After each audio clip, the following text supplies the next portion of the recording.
Hello. Ezra and I would like to thank you for viewing or listening to this presentation on our research paper, which is entitled Collaborative Autoethnography, Examining Self-Perceived Reader Identity and Teacher Influence. We hope you enjoy. Here you will find the table of contents, which outline the order of our research. For those who love to read, they are keenly aware of its potential. As kids, we learn that words have power.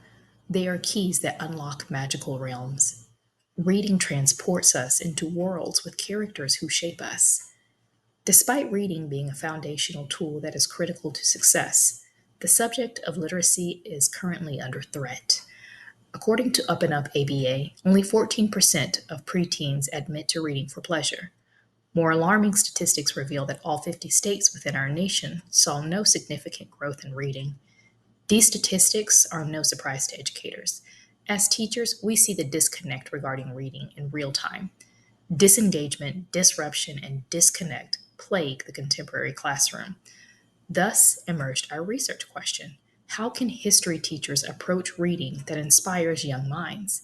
Researchers Twyla Bryant and Ezra Yott seek to answer the following research questions. How do positive reading experiences shape how teachers approach reading within the classroom? What factors increase student motivation in regards to reading? In what ways do teachers model or scaffold thinking like a historian? And finally, in what ways do classroom practices influence whether students read for recall, interpretation, or analysis? Hello, my name is Twyla Bryan, and I am one of the two researchers in this study. To give a little background on myself, I am an eighth grade Georgia Studies teacher in Hall County. This marks my fourth year of teaching. Although I currently teach history, I taught ELA as well for 3 years. Even though I no longer teach it, I recognize how critical reading is. In my opinion, all teachers are language arts teachers. Ezra and I discuss our reading experiences and how it shaped us as individuals and as educators. My earliest reading memories are of my dad reading to me. I recount in one of my vignettes my reaction to his words, saying, "My dad's words unlocked the magic within the book, and I was fully immersed into the pages." With my father's words, I believed in magic. Narnia, Hogwarts, and Disney castles were easily accessible. As I grew older, the magic felt far from my reach. Life has a way of reminding you of reality. But the magic isn't solely within the books, it's within our hearts and minds. And that is what I wish to instill into my students. Hi, my name is Ezra Yott. I'm currently in my third year teaching. I'm teaching world geography at Gainesville High School. I got my undergraduate in history and education from the University of North Georgia. I was placed at Gainesville for my student teaching assignments, and I stuck around because I like the school, and that's where we are now, and I'm enjoying it. With our topic for our presentation being examining our development of our reading identity, the first vignette I wrote is probably most relevant to at least my reading formation in my younger years and how I perceived it in myself. I said in response to the question, how has your relationship to reading shaped your sense of identity or belonging? I loved to read as a kid. I was always many grades above my reading level and would read whatever I could get my hands on. My favorite days in elementary school were the days we'd go to the school library. I could give back all of my old books and get a new stack to go through. I would stay up late at night and read books under my covers with a flashlight. In the second grade, because of my reading level, I tested an AIM, and then on was considered a gifted kid. This dominated my personality for years to come. In school, I was small, pale, and was frequently picked on. Anytime this happened, or I was made to feel lesser by a kid that was bigger or more athletic than me, I would tell myself I would get payback one day. In the long run, I will be more successful and I'll have the happiness and success because I was the gifted kid, and they were not. This continued into high school, and I took all the APs I could, tried hard in my classes, and did extracurriculars. I applied to my dream college, and I was so excited the day I got home to see my results in the mail. I got rejected, and suddenly I was not so special after all. The science of reading is a multidisciplinary educational approach dedicated to how students read and write. The research itself is culminated across many disciplines, including neuroscience, psychology, and linguistics, to name a few. This particular educational reform first emerged around 25 years ago and includes three distinct models.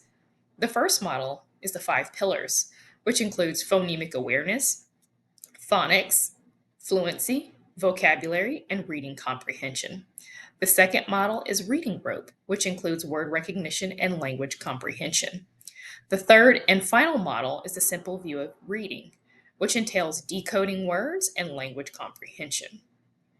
If the science of reading equips educators with evidence based strategies regarding how students learn to read and write, then the intersection of how lived experiences describes how we as educators provide our students with texts that are culturally relevant. For example, in our third data cycle, I discussed how the lack of representation within the historical context made me feel disconnected. I recount the only time I witnessed people like me was during times of oppression. Oftentimes, I saw my people reduced to property, living the majority of their lives in bondage. When I became a teacher, I vowed to always be intentional because all people shape Georgia's history. Okay, for this section, I'd like to briefly summarize the themes that emerged in both my writing and in Twyla's. And in doing our discussions together, when we would read our vignettes and talk about them, I think these themes kind of emerged naturally, right? We had certainly similarities that would appear, and then experiences where we differed, where we might have had a different opinion on a topic, or we just didn't weren't quite able to understand what the other meant. But the themes that we have created here are in those points of similarity. So the first theme, metacognition and emotional growth. We tried to loop all of our themes to some sort of educational theorist. So this first one seemed to relate most heavily to Piaget and the first stage. And what's meant by this is reading clearly had a large, like, formative impact on both me and Twyla as children, specifically in like how we view the world around us, right? Kind of the warm, like fuzzy feelings you get as a child, where you might not be able to quite remember it, but you know it happened, in good ways and in bad. Right, Twyla brings up reading The Boy in his Striped Pajamas, and that kind of opens the world up to her and kind of disrupts her view of human nature. Right, seeing the cruelty people are capable of. And I also recounted a similar experience in reading A Child Called It. So we found a point of relation there. So it literally forms like our perspective of our world. Theme two was reading as escape and identity tension. Right, and we tied this into Erickson because he talks about the contradictions within yourself that must be resolved before moving on to another stage. Right, and me and Twyla in our like adolescent teenage years both had a tension in ourselves of either assimilating or isolating ourselves. Right, Twyla expresses being called a nerd or a dork in school for like enjoying to read.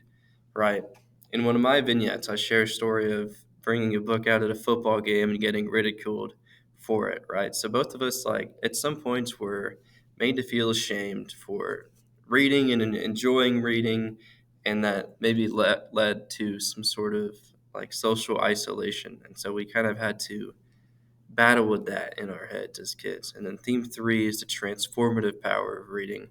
Um,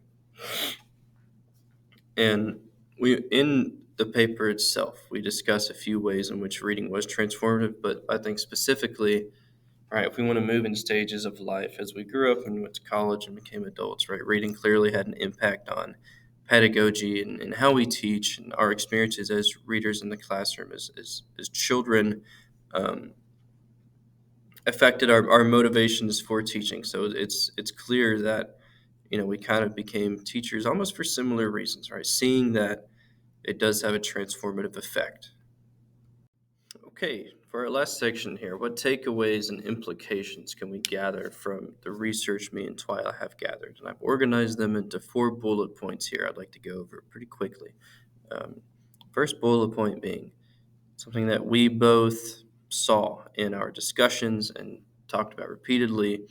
Students engage more when texts reflect their identities and lived experiences. This is true.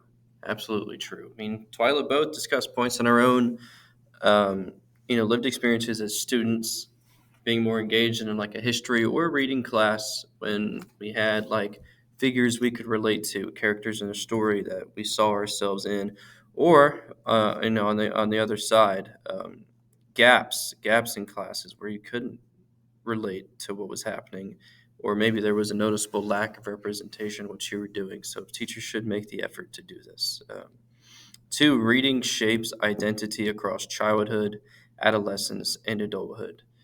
And what we kind of want to get at here is that when teaching something like literacy, it's not just a matter of like decoding ability. You want to consider the student as a whole, right? You want to give them the choice to look into their interest and try to cultivate that.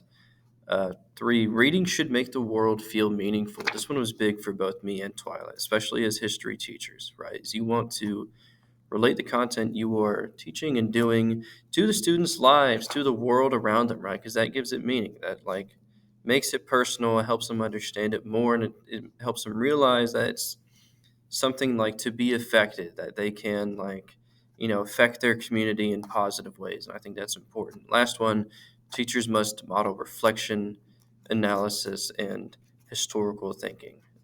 Me and Twyla both discussed finding it really beneficial in school or as teachers to take this time to reflect on how our experiences have affected us and how we view the world around us.